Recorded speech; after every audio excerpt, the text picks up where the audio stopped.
अस्सलाम वालेकुम। अच्छा, हमारा जो आज का टॉपिक ऑफ डिस्कशन है that is how to solve your issues with management. बहुत सारा एम्प्लॉय होता है जिसको पता ही नहीं होता कि अपने इश्यूज़ मैनेजमेंट से किस तरह से हल करने हैं। नॉर्मली जब भी एम्प्लॉय को मसला आता है तो उसका जो एक गैप होता है ना अपने हायर मैनेजमेंट से।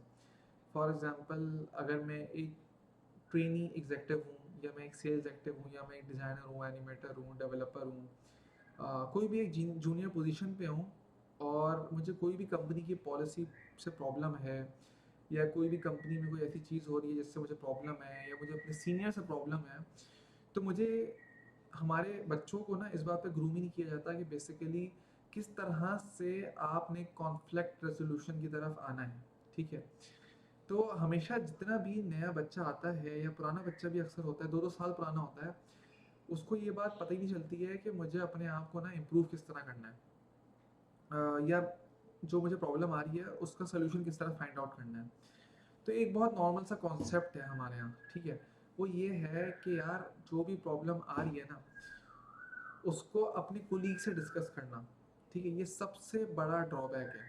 आपको जो भी मसला आ रहा है ना आपका कुलीग हल नहीं कर सकता, बल्कि हाँ आपका कुलीग आपका करियर ख़राब ज़रूर कर सकता है आगे, आपकी बात सर्कुलेट करके मैनेजमेंट में या सीनियर्स को कि ये बंदा नेगेटिव हो रहा है, ये आपकी पॉलिसी नहीं मानता है, ये आपको बुरा भला कह रहा है, ये 10 लोगों को ना नेगेटिव कर रहा है।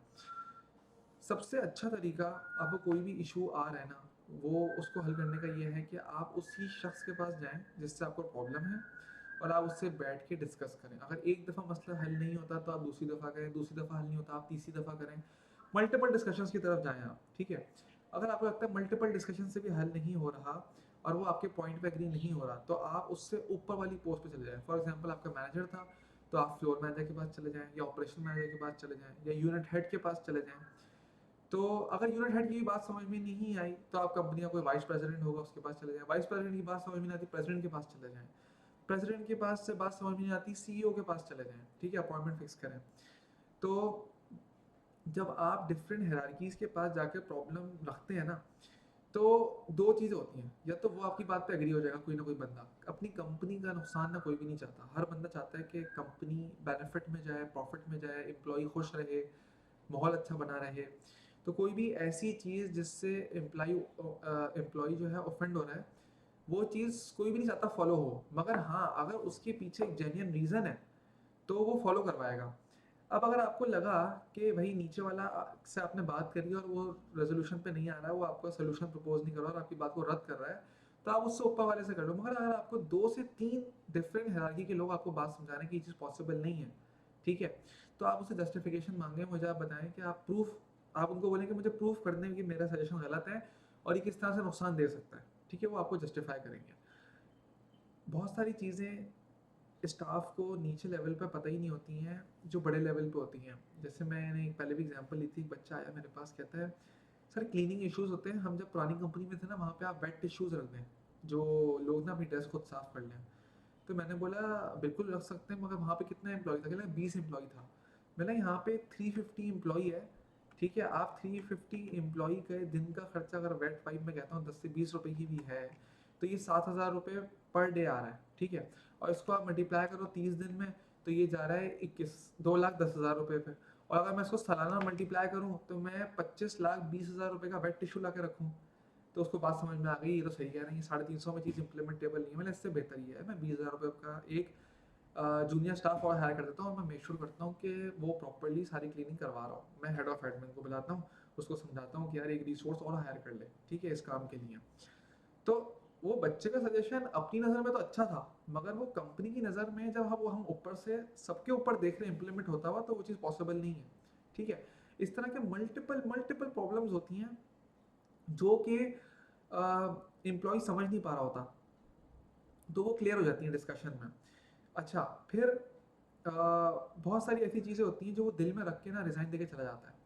एम्प्लॉय अगर आके अपने सीईओ से, अपने हायर मैनेजमेंट से अपने प्रॉब्लम्स रख के डिस्कस करे ना, तो उसको जवाब ज़रूर मिलेंगे, उसको हल ज़रूर मिलेंगे।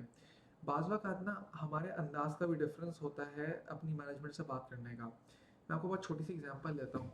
हमारे यहाँ एक पॉलिसी थी, वो पॉलिसी ये थी कि अगर कोई बंदा चेकआउट नहीं करता कंपनी में से, चेकआउट मिसिंग होते हैं अक्सर कंपनीज में, तो 50% of the half salary deduct हो जाएगी। क्यों? अभी हमने इनिशिएटिव इसलिए लिया कि हमारे पास कुछ खबर आई कि कुछ लोग ब्रेक के बाद वापस ऑफिस में आ ही नहीं रहे, ठीक है, और वो ऑफिस में वापस आ नहीं रहे। तो इस चीज़ को सिक्योर करने के लिए हमने बोला अगर उसका एंड में थंब नहीं हुआ तो हम उसकी हाफ सैलरी डिडक्ट कर देंगे, ताकि हम मेक श्योर कर पाए 350 बंदा आके ऑफिस में बैठे काम कर रहा है, ठीक है। अब अल्टीमेटली क्या हुआ, जब पहले महीने ये पॉलिसी करी तो लोगों ने इतना सीरियस नहीं लिया। ऑलमोस्ट 78 से 80 का स्टाफ था जिसकी महीने के कुछ कुछ दिन के पैसे कटे। सही है, एक दिन वो भूल गया, बेशक वो भूल गया हो या बाकी में नहीं आया हो या कोई भी इशू हो, तो 78 या 80 लोग थे जिनका रिडक्शन हुआ। तो सबने बड़ा शोर करा कि हम तो उस दिन पूरा दिन काम किया तो हमारे 50% डिडक्ट हो गया। अगले महीने वो रेशो इस पॉलिसी के आने के बाद 18 पे आ गया। अब 350 बंदों को एचआर या एडमिनिस्ट्रेशन जो है ना वो का डिपार्टमेंट कैमरे में नहीं देख सकता कि वो था या नहीं था, ठीक है, और 350 लोगों में ये मैनेज करना और मुश्किल है। तो हमने जब ये पॉलिसी इंप्लीमेंट करी, हमारा 78 का रेशो गिर के 18-20 लोगों पे आ गया। तो मतलब 18 लोग क्या है, जेन्युइन है। अब लोगों ने बोला मशीन का प्रॉब्लम है, ये है वो है। हमने बोला होगा, मगर ये 78 का रेशो 15 से 20 पे कैसे आ गया, ठीक है। फिर लोगों ने बोला कैमरास चेक करें, तो हम लोगों ने प्रूफ करा बहुत सारा कि कैमरा में भी लोग हमने पकड़े जो लगाना भूल जाते थे बेचारे, ठीक है। अब मगर ये पॉलिसी रही। अब जब ये पॉलिसी रही ना तो लोग क्या, वो ऑफेंड होना शुरू हो गए, वो 15-18 लोग, यार हम भूल जाते हैं, हमारा प्रॉब्लम है, ये कंपनी जो है ना वो इतना इतना रिडक्शन कर रही है और ये कर रही है। अब देखिएगा समझिएगा, अब ये प्रॉब्लम मेरे पास जितने टाइम भी आया ना वो ये आया कि भाई लड़के जो है ना वो नाराज़ हो रहे हैं, वो कह रहे हैं यार ये 50% रिडक्शन नहीं होनी चाहिए, ये गलत कर रहे हैं ये लोग, और हम भूल जाते हैं तो क्या हो गया। अब एक ये है, अब मेरे पास इसकी जगह इसी अप्रोच के ऊपर डिस्कस करने एक और बच्चा आया। उसने आके मुझे बोला सर देखिए आपका मकसद था कि ये चीज़ सिक्योर हो जाए कि कंपनी में बंदा बीच में से ना जाए और लोग चेकआउट सही तरह लगाएं, ठीक है। वो हमारा ऑलरेडी हल हो गया है। 78 से रेशो 15-20 पे आ गया है। 350 में से 15 लोग भूल जाते हैं एक आध, तो उनकी लग जाती है। मगर ज़ाहिर उनका 50% कटता है तो वो ऑफेंड हो रहे हैं, जबकि वो होते हैं, ठीक है, वो भूल जाते हैं लगाना। तो आप क्या करें, आप इस अमाउंट को 20% पे ले आएँ, तो डिडक्शन की सख्ती भी रहे, और क्या कहते हैं, लोग जो है इस बात का ख्याल भी रखें कि हमने थंब का चेकआउट लगाना ही लगाना है, ठीक है। और एक ऑल्टरनेट इन एक और बना दें, चेक इन चेकआउट हमारे पोर्टल पे भी वो करें, तो हम वहाँ से क्रॉस चेक कर लिया करेंगे। तब ये वाली बात मुझे समझ में आ गई, ठीक है। मतलब दूसरी जगह बच्चा ये बोल रहा था कि भाई हम अगर कर लेते तो क्या हो गया, अगर भूल गए तो इनको ख्याल करना चाहिए, एक ये अप्रोच है। और एक ये है कि उसने जस्टिफाइड रीजन दिया, लॉजिकल तरीके से बात करी, मैंने अगले दिन इम्प्लीमेंट कर दिया, ठीक है, कि यार अगले महीने से आपने 20% डिडक्शन करनी है, बच्चों के ज़्यादा नहीं काटने पैसे, ठीक है, ऐसी गलती पे। और अगर उस बच्चे का पोर्टल के ऊपर चेक इन चेकआउट हुआ, अगर वो थंब लगाना भूल भी गया, तो आप वहाँ से उसको वेरीफाई कर लो, ठीक है। वेरीफाई हो गया तो आप उसका वेव कर देना, उसके पैसे नहीं डिडक्ट करना। देखिए रास्ता निकल आया ना डिस्कशन से, अपनी बात को प्रूव करके लॉजिकल रीजन देने से। आप अगर बिगड़ते हो और आप इलॉजिकल रीजन रखते हो और कहते हो यार मेरी तो गलती थी नहीं और कंपनी गलत कर रही है, तो फिर कंपनी कभी सोल्यूशन निकालती नहीं है। देखें, अगर कंपनी अपनी पॉलिसीज चेंज करती है ना वक्तन ब वक्तन एम्प्लॉय के बेनिफिट के लिए, दैट मीन्स कंपनी विलिंग है इस बात के लिए कि कंपनी आपके साथ कोऑपरेट करना चाहती है, आपके वर्क एनवायरनमेंट को, आपके एक्सपीरियंस को बेहतर करना चाहती है, जो जो बातों से आप ऑफेंड होते हो वो सारी चीज़ें ख़त्म करना चाहती है। मगर रूल्स एंड रेगुलेशंस कुछ रखने पड़ते हैं, वरना इतना ज़्यादा नंबर में स्टाफ ना मैनेज करना बहुत मुश्किल हो जाता है। तो बजाय ये सोचने के कि कंपनी गलत कर रही है, आप कंपनी के साथ बैठो, सीनियर मैनेजमेंट से मसला डिस्कस करो, उसका सोल्यूशन प्रपोज करो। ये तरीका होता है डिस्कशन का, ठीक है। तो नेगेटिव होने के बजाय बेहतर रास्ता ही है। अच्छा, बहुत सारे लोगों का मैंने ये देखा, एक सिंपल सी मैंने लॉजिक दिया अपने ऑफिस में सबको सेशन में बिठा के। मैंने कहा कि डॉक्टर को जब तक आप बताओगे नहीं आपके पेट में दर्द है, तो डॉक्टर क्या आपके घर पे आके बोलेगा यार तुम्हें पेट में दर्द क्यों हो रहा है, यार मुझे बताओ मैं तुम्हारे लिए खड़ा हूँ, नहीं बोलेगा ना। और आप क्या उससे शिकायत कर सकते हो कि तुम मुझसे पूछते नहीं आए मेरे पेट में दर्द हो रहा था रोज, नहीं पूछ सकते। तो इस तरह ना बाज़ औक़ात अपर मैनेजमेंट को पता ही नहीं होता कि यार एम्प्लॉय किस वजह से रोज़ मर रहा है, अंदर ही अंदर क्यों घुट रहा है, ठीक है। तो आपका अपनी प्रॉब्लम्स को डिस्कस करना हायर मैनेजमेंट में ऊपर तक, ठीक है, ज़रूरी है। अगर नीचे वाला नहीं माना तो ऊपर जाएँ। बहुत सारे लोग नीचे एक लेवल पे डिस्कस करते हैं टीएल या एएम लेवल से, और उधर जो है वो मसला हल नहीं कर पा रहा, तो आपने ऊपर रखा ही नहीं। आप ऊपर रखें जब तक आपका दिल मुतमईन ना हो जाए। आपका दिल मुतमईन दो चीज़ों पे हो, या तो आप उस पॉलिसी को अडॉप्ट कर लोगे कि हाँ ये तो ज़रूरी है, या आप उसका सोल्यूशन दे दोगे जो कि सामने वाले के लिए इम्प्लीमेंटेबल होगा कि नहीं यार ये चीज़ इस तरह से हल हो सकती है, दोनों के लिए बेनिफिशियल है, तो वो चीज़ हल हो जाएगी। या तीसरा आप अडॉप्ट कर लोगे कि हाँ जो मैं कह रहा हूँ वो गलत है, वो चीज़ इंप्लीमेंट नहीं हो सकती और उसका जस्टिफाइड रीजन दिया मुझे मैनेजमेंट ने, ठीक है, तो आपका दिल मुतमईन हो जाएगा, आपका दिल बुरा नहीं होगा कम से कम।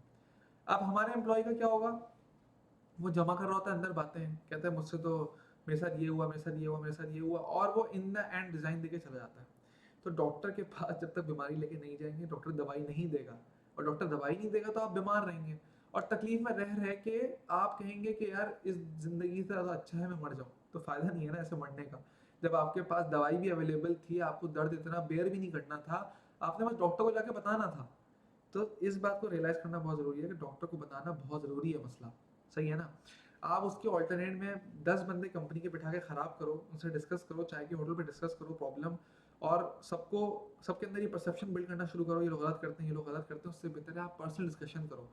क्योंकि जिनसे आप डिस्कस कर रहे हो ना, इनमें से कोई भी आपका सगा नहीं है। आप किसी और कंपनी में जाके स्विच तो करो, ये आपसे रोज़ बात भी नहीं करेंगे, आपसे महीने में एक दफ़ा सलाम दुआ कर लेंगे कि कैसा चल रहा है, ठीक है बस। तो जब आपका घर चलाने वाले आप हो, आपकी नौकरी में तरक्की आपकी परफॉर्मेंस से इवैल्यूएट हो रही है, तो आप क्यों लोगों को मौका देते हो कि वो जाके अपर मैनेजमेंट ये बोले कि ये बंदा नेगेटिव है, ये बंदा डिफरेंट जगहों पे कंपनी की बुराई करता है, लोगों की बुराई करता है, और इसको हर चीज़ से प्रॉब्लम है। आपने बहुत सिक्योर चलना है, आपने अपने आप को सेफ करके चलना है।